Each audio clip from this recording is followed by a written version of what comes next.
Welcome to the e-learning platform of Dr. Bapu Solanki Polytechnic. Today, under the subject Concrete Technology, we are going to see the quality control of concrete. First, we will see what is the quality control of concrete. It includes proper control on the concrete mix design. जे quality कंट्रोलच्या अंतर्गत जे concrete mix design आपण ठरवलेलं आहे त्यानुसार ते follow केलेलं आहे की नाही हे चेक करणं गरजेचं असतं. दुसरं म्हणजे strict supervision to processes like storing of cement, aggregate, batching, mixing, placing and curing etcetera. जे जसं आपल्याला माहीत आहे की वेगवेगळे कॉन्क्रिटिंग ऑपरेशन्स साईटवरती असतात की ज्यामध्ये आपल्याला ॲग्रिगेट, सिमेंट, सँड वगैरे स्टोअर करावं लागतं. त्याला आपण प्रॉक्युरमेंट ऑफ मटेरियल असं म्हणतो. त्यानंतर त्याचं मिक्सिंग केलं जातं, बॅचिंग केलं जातं, त्यानंतर त्याचं ट्रान्सपोर्टेशन केलं जातं, प्लेसिंग केलं जातं, कॉम्पॅक्शन आणि क्युरिंग.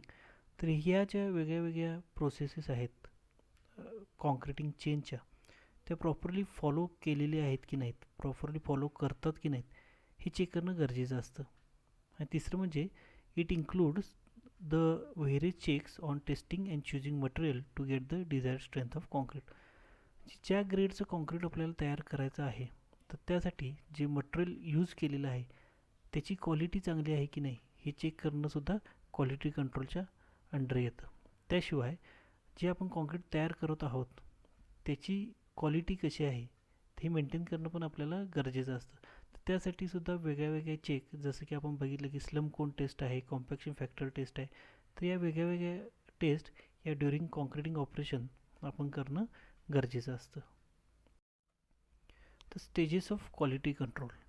आता क्वालिटी कंट्रोल ऑफ कॉन्क्रीटचे स्टेजेस कुठल्या कुठल्या असतात तर त्यातली पहिली स्टेज म्हणजे क्वालिटी कंट्रोल बिफोर कन्स्ट्रक्शन. म्हणजे ज्यावेळी कॉन्क्रिटिंग वर्क सुरू केलेलं नसतं त्याआधी आपल्याला क्वालिटी कंट्रोल कसं चेक केला जातो तर ते म्हणजे कसं तर aggregates are tested for required physical chemical properties and their suitability for the concrete operations.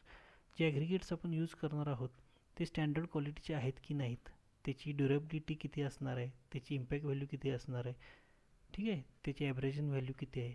तर या वेगळ्या वेगळ्या टेस्ट, त्याशिवाय त्याचे chemical test, physical test, water absorption test या सगळ्या टेस्ट कंडक्ट करणं गरजेचं आहे. त्याचा रिझल्ट जर पॉझिटिव्ह असेल तरच अशा पद्धतीचं ॲग्रिगेट हे कॉन्क्रिटिंग ऑपरेशनसाठी यूज केलं जातं. दुसरं म्हणजे properties of aggregates like size, shape, texture, specific gravity, bulk density, water absorption are tested in laboratory. जे ॲग्रिगेट्सचे जे आपण प्रॉपर्टी शिकलेलो आहोत त्याचीसुद्धा टेस्ट ही लॅबोरेटरीमध्ये केली जाते. आणखी physical and chemical properties of cement are determined and its suitability for the concrete is decided. जसं की आपण पहिल्या चॅप्टरमध्ये बघितलेलं की सिमेंटच्या ज्या फिजिकल टेस्ट असतात त्याचे फाईननेस टेस्ट असेल, ठीक आहे, त्याशिवाय initial and setting time test असेल, वॉटर कन्सिस्टन्सी टेस्ट असेल, ठीक आहे.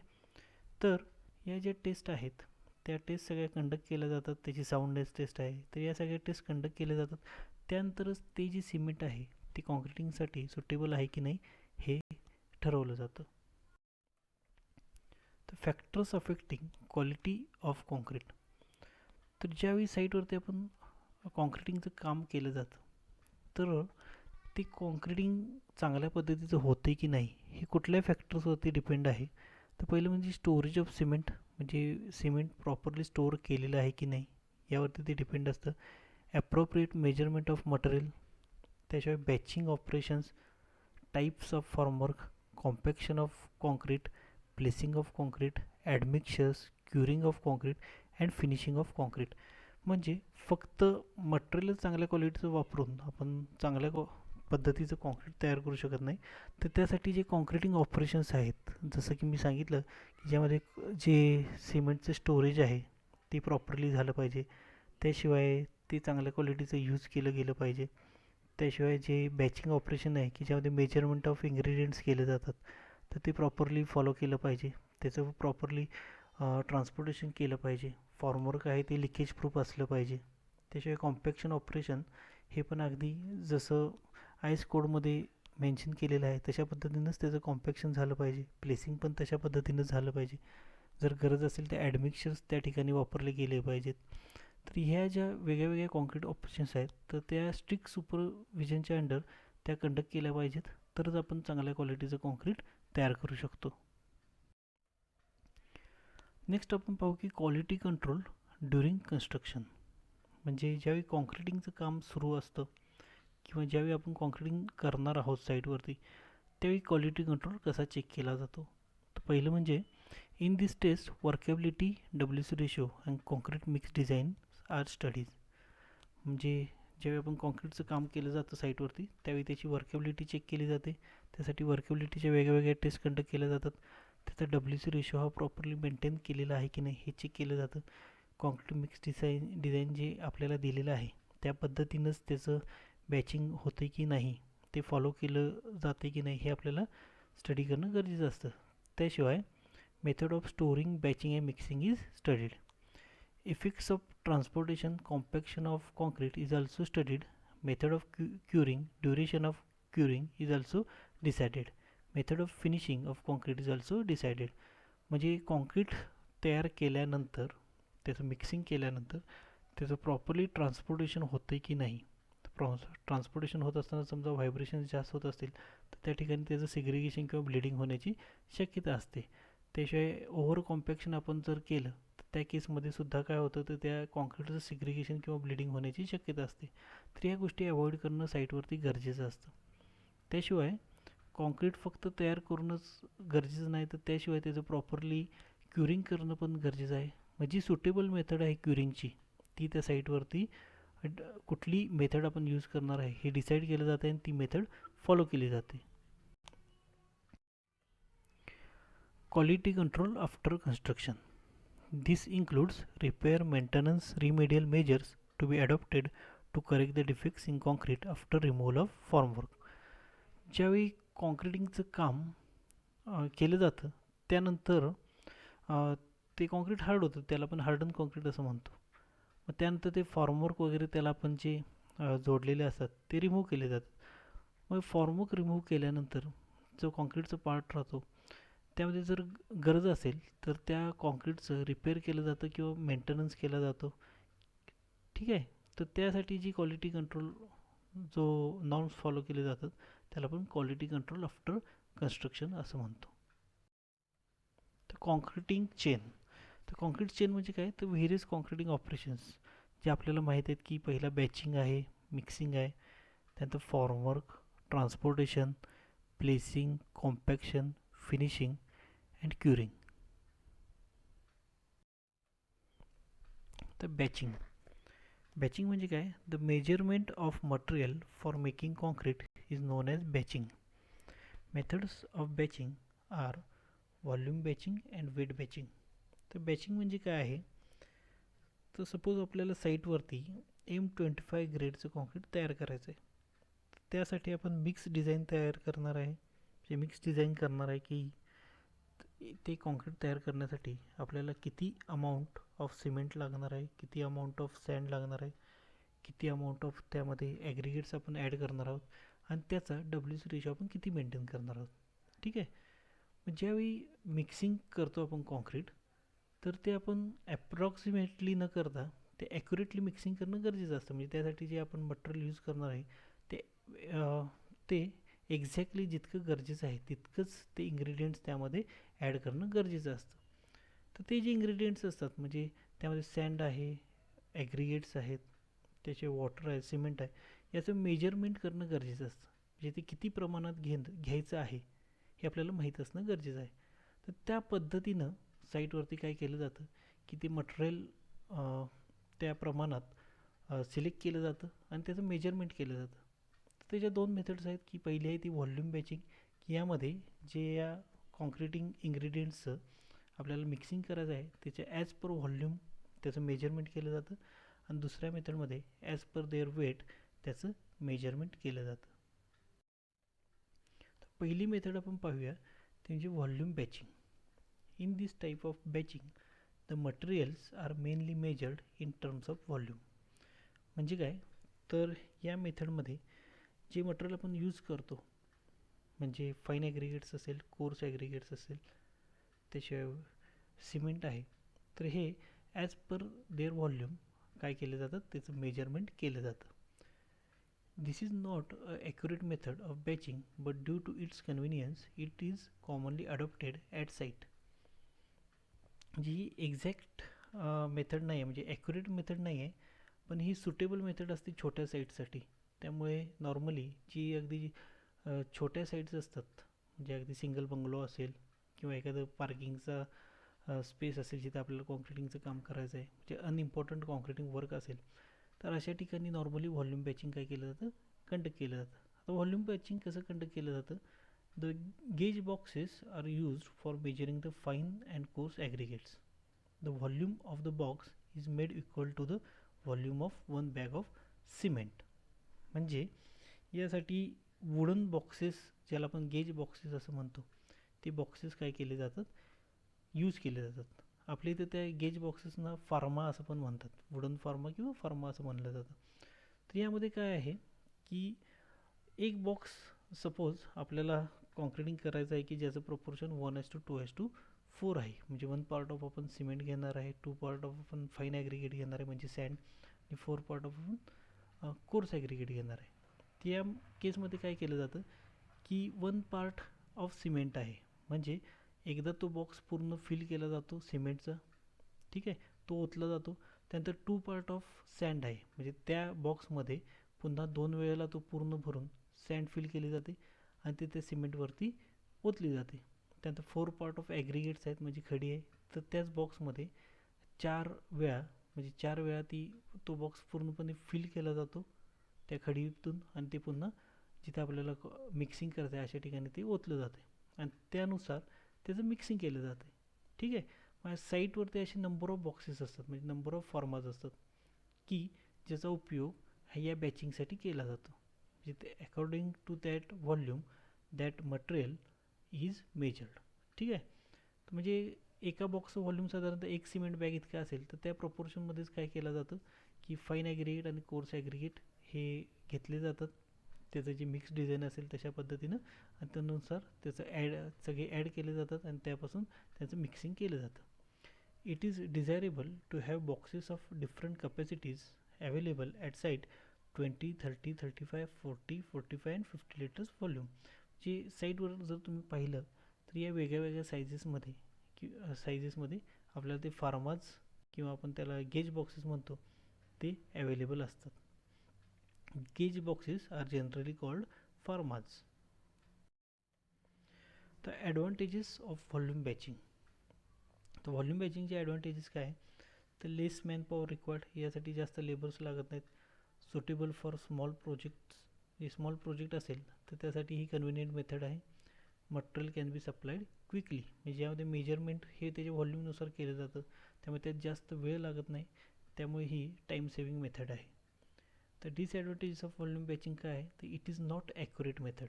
जी as compare to the weight batching ही तेवढी ॲक्युरेट मेथड नसते, की जिथे आपल्याला एकदम प्रॉपर मिक्स डिझाईननुसारच कॉन्क्रीट तयार करायचं आहे, तर त्या ठिकाणी व्हॉल्यूम बॅचिंग ॲडॉप्ट केलं जात नाही. त्या ठिकाणी वेट बॅचिंगच्याच मेथड काय केल्या जातात, फॉलो केल्या जातात.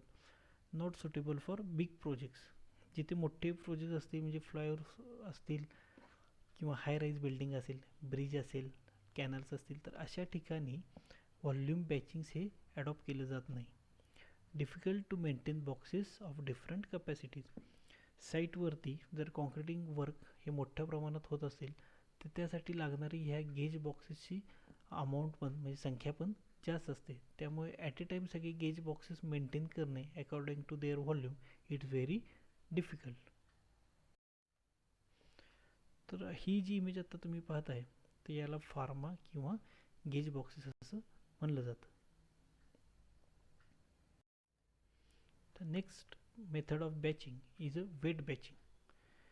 In this method, the ingredients of concrete are weighted according to the required grade before mixing them. या मेथडमध्ये काय केलं जातं की जे इंग्रेडियंट्स आहेत कॉन्क्रीट तयार करण्यासाठी, जे फाईन ॲग्रिगेट, कोर्स ॲग्रिगेट, त्याशिवाय सिमेंट, हे त्यांचं वेट करून त्यानुसार त्याचं मिक्सिंग केलं जातं. It is the correct method of measuring the material. जी व्हॉल्यूम बॅचिंगपेक्षा ही करेक्ट मेथड आहे. Weight batching is adopted where high quality of concrete is required. ज्यावेळी आपल्याला हाय कॉम्प्रेसिव्ह स्ट्रेंथ असणारं आणखी जे कॉन्क्रीट की ज्याची क्वालिटी एकदम आपल्याला चांगली हवी आहे, तर अशा ठिकाणी वेट बॅचिंग ॲडॉप्ट केलं जातं. Weight batching is used in modern concrete batch mixing plant. म्हणजे यासाठी बॅच मिक्सिंग प्लांट पण काय केला जातो, यूज केला जातो. In the modern batching plant म्हणजे जो प्लांट असतो which are computer controlled and it is automatically detect the surface moisture bulkage and measure the ingredients. म्हणजे यासाठी एक ऑटोमॅटिक बॅच मिक्सर यूज केला जातो साईटवरती, की जो काय करतो की त्यामध्ये जी सँड आपण यूज करणार आहे त्या सँडचा मध्ये मॉइश्चरचं कंटेंट किती आहे हे पण त्यातल्या सेन्सरनुसार आपण पाहू शकतो. त्याशिवाय त्याचमध्ये त्याचं बल्किंग किती झाले त्या मॉइश्चरमुळं हे सुद्धा आपण पाहू शकतो. आणि त्याशिवाय ते जे आपण इन्ग्रेडियंट्स ॲड करणार आहोत, जे सँड असेल किंवा सिमेंट असेल किंवा खडी असेल, तर त्याचं ॲक्युरेटली वेट तो मेजर करतो. तर ही जी इमेज आहे त्याला आपण वेट बॅचिंग मशीन असं म्हणतो. की यामध्ये काय केलं जातं की यामध्ये दोन हॉपर्स आहेत, तर एका बाजूला फाईन ॲग्रिगेट, दुसऱ्या बाजूला कोर्स ॲग्रिगेट काय केलं जातं वरच्या टॉप साईडला ते फिल केले जातात हॉपर्स. त्यानंतर अगदी त्याच्या एंडला तुम्ही बघितलं तर इथं त्याला वेट लावले जातात. आणि ज्या पद्धतीचं हे आहे जे आपलं मिक्स डिझाईन केलेलं आहे की सपोज ते प्रपोर्शन 1:1.5:3 असेल, तर 1.5 पार्ट आपल्याला काय लागणार आहे, तर फाईन ॲग्रिगेट लागणार आहे. त्या प्रपोर्शनमध्ये इथे वेट अटॅच केलं जातं. 3 पार्ट्स आपल्याला काय लागणार आहे, ॲग्रिगेट्स लागणार आहे म्हणजे खडी लागणार आहे, तर तिथं त्या प्रपोर्शनमध्ये तिथं वेट अटॅच केलं जातं. आणखी त्यानुसार याचं वेईंग केलं जातं की जेणेकरून आपल्याला ॲक्युरेटली त्या कॉन्क्रिटिंगसाठी बॅचिंग करता येतं. तर दोन्हीमध्ये डिफरन्स काय आहे, तर वेट बॅचिंगमध्ये मेजर्ड बाय वेट म्हणजे जे मटेरियल आहे ते त्याच्या वेटनुसार मेजर केलं जातं. व्हॉल्यूम बॅचिंगमध्ये मेजर्ड बाय व्हॉल्यूम, त्याच्या व्हॉल्यूमनुसार ते मेजर केलं जातं. इकडे वेईंग बॅलेन्स और मशीन वापरलं जातं वेट बॅचिंगमध्ये, तिकडे gauge boxes or farma use केले जातात. आता batching is done per bag of cement, म्हणजे इकडं 50 kg एका बॅगचं वेट हे कन्सिडर करून त्यानुसार त्याचं बॅचिंग केलं जातं. तर इकडं व्हॉल्यूमनुसार बॅचिंग केलं जातं की ज्यामध्ये एका सिमेंट बॅगचं व्हॉल्यूम हा 35 लिटर्स हा कन्सिडर केला जातो.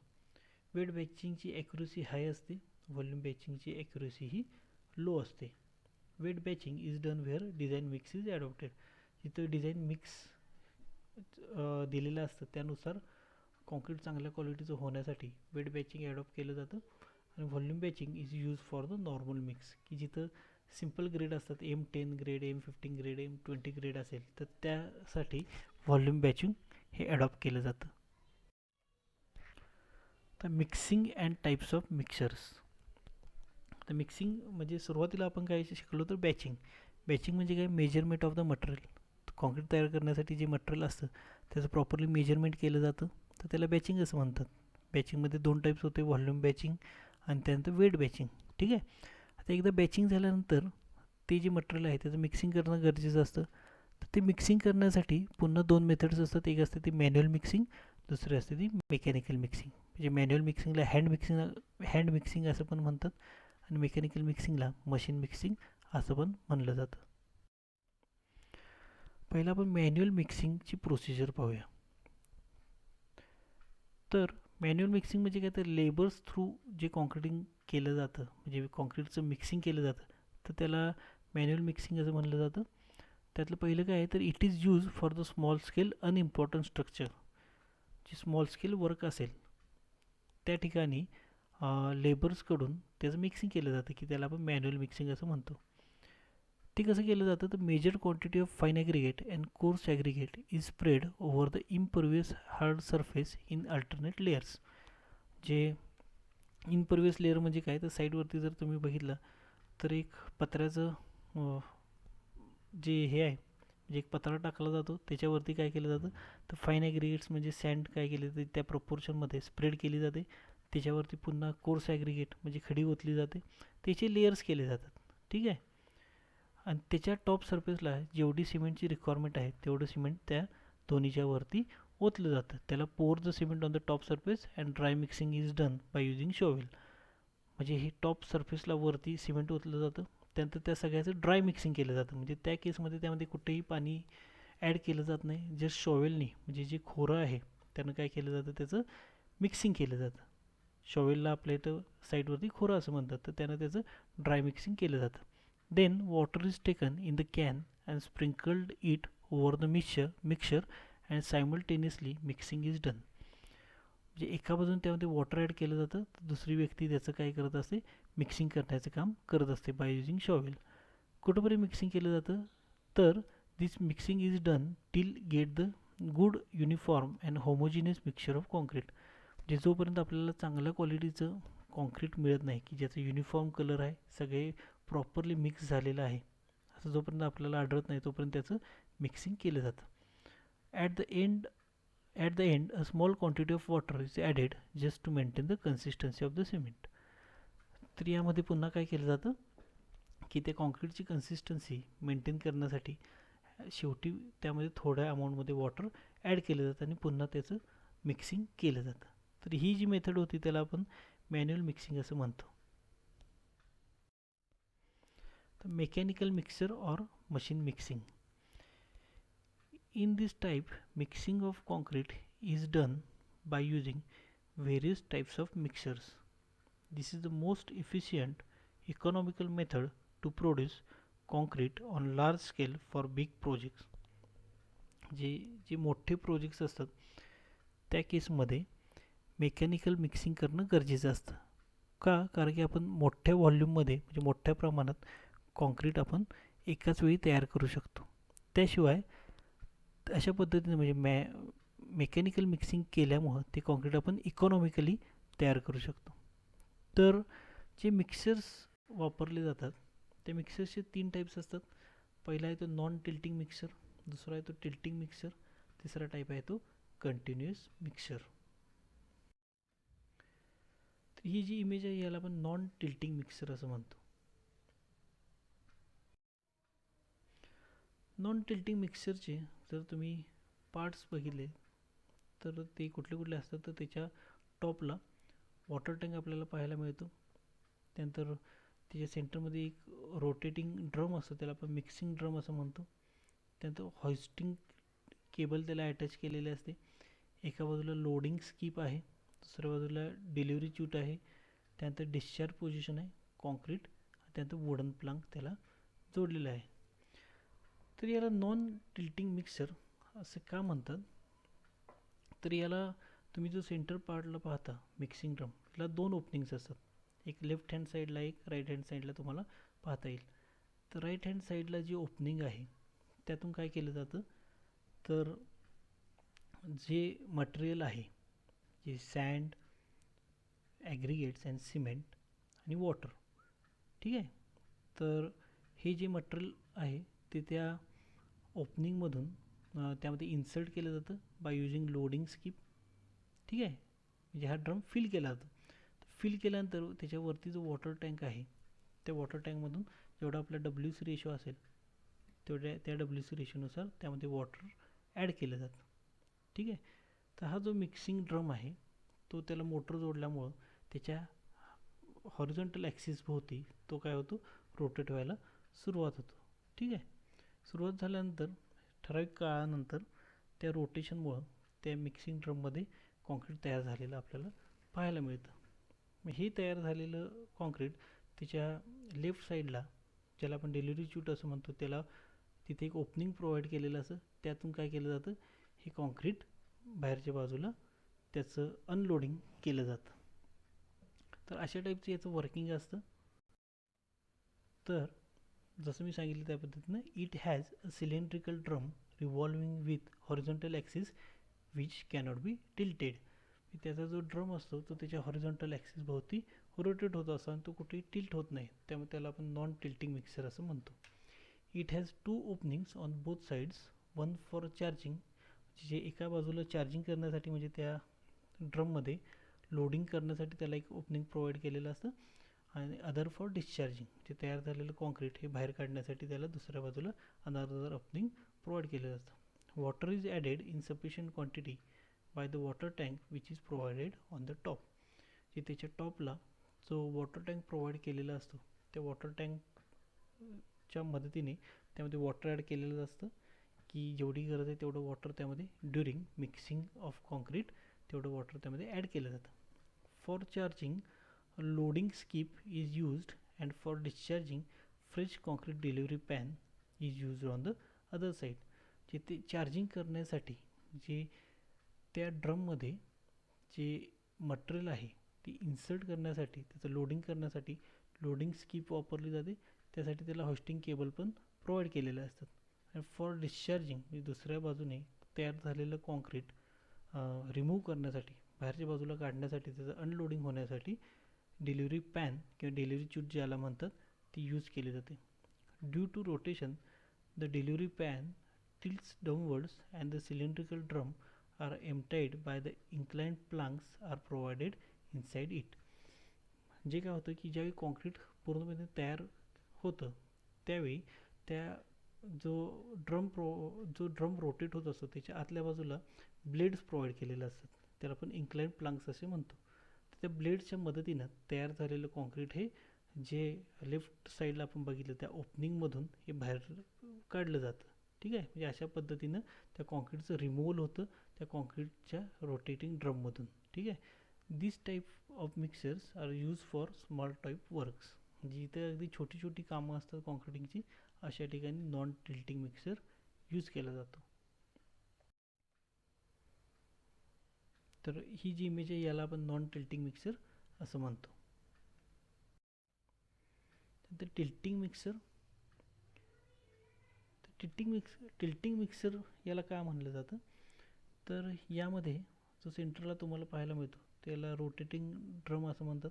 याला गिअर अरेंजमेंट प्रोव्हाइड केलेली आहे आणि हा जो ड्रम आहे तो ज्यावेळी त्यात कॉन्क्रीट तयार केलं जातं हा 180 डिग्रीमध्ये टिल्ट होतो. म्हणजे त्याला जे हँडल प्रोव्हाइड केलेलं असतं त्या हँडलच्या जेव्हा आपण ते पुल करतो त्यावेळी त्यात तयार झालेलं कॉन्क्रीट हे आपल्याला खाली डिस्चार्ज झालेलं पाहायला मिळतं. आणि हा जो ड्रम आहे हा त्याला जो तुम्हाला व्हील दिसते त्या व्हीलच्या मदतीनं आपण त्याला रोटेशन करू शकतो. त्यातला जो ड्रम आहे तो टिल्ट होतो त्या कॉन्क्रीटच्या डिस्चार्जसाठी म्हणून याला टिल्टिंग मिक्सर असं म्हणलं जातं. तर याचे मेन पार्ट्स कुठले असतात तर त्या ड्रमचे पहिला आहे तो रोटेटिंग ड्रम. त्यानंतर त्याला rings with teeth meshing with gear म्हणजे त्याला गिअर अरेंजमेंट प्रोव्हाइड केलेले असते.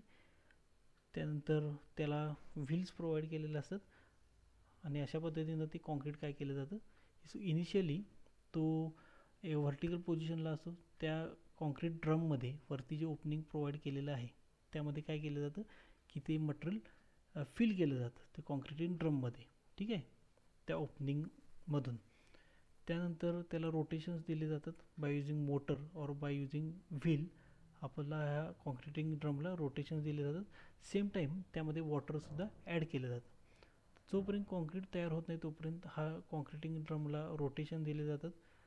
कॉन्क्रीट तयार झाल्यानंतर त्या ड्रमला डिस्चार्जिंग पोझिशनला आणलं जातं म्हणजे तो टोटली टिल्ट होतो. टिल्ट झाल्यानंतर त्यातलं कॉन्क्रीट हे डिस्चार्ज झालेलं आपल्याला पाहायला मिळतं. टिल्टिंग मिक्सर म्हणजे काय तर it has a conical drum which revolves at an angle of 50 degree with the horizontal. त्याच्या सेंटरला जो काही ड्रम आपण पाहिला तो हॉरिझॉन्टल ॲक्सिसच्या 50 डिग्रीमध्ये तो रिव्हॉल्व होत असतो. ठीक आहे. The cylindrical drum use for charging mixing and discharging of the concrete. जे एक सिंगल ड्रम हा त्यामध्ये लोडिंगसाठी पण वापरला जातो ज्याला आपण चार्जिंग असं म्हणतो. त्यानंतर त्या कॉन्क्रीटच्या मिक्सिंगसाठी सुद्धा वापरला जातो आणि त्याशिवाय तयार झालेलं कॉन्क्रीट हे डिस्चार्जिंग करण्यासाठी अनलोडिंग करण्यासाठी सुद्धा तो सिंगल ड्रम यूज केला जातो. The hopper feeds the ingredients in the drum on the one side. काही वेळेला त्या कॉन्क्रीट ड्रममध्ये मटेरियल फिल करण्यासाठी वेगळ्या पद्धतीचे हॉपर वापरले जातात की ते हॉपर काय होतात की इन्क्लाइंड हॉपर यूज करून त्या ड्रममध्ये ते मटेरियल मिक्स केलं जातं. The blades are fixed in the internal surface of the rotating which does the mixing. ते मिक्सिंग कसं होतं तर त्या सिलेंड्रिकल ड्रमच्या आतल्या बाजूला वेगळ्या पद्धतीचे ब्लेड्स प्रोव्हाइड केलेले असतात. जेव्हा त्याचं रोटेशन होत असतं त्या ड्रमचं त्या ब्लेडच्या मदतीनं आतमध्ये जे आपण मटेरियल फिल केलेलं आहे त्याचं प्रॉपरली मिक्सिंग केलं जातं. Then the concrete is discharge on the iron sheet. जे कॉन्क्रीट तयार होतं चांगल्या क्वालिटीचं, त्यानंतर त्या ड्रमला टिल्ट केलं जातं आणि त्यामध्ये तयार झालेलं जे काही कॉन्क्रीट आहे ते त्या आयर्न शीटवरती म्हणजे पत्र्यावरती काही एक पत्रा प्लेस केला जातो हॉरिझॉन्टल लेवलला आणि त्यावरती त्याचं पूर्ण डिस्चार्ज केलं जातं.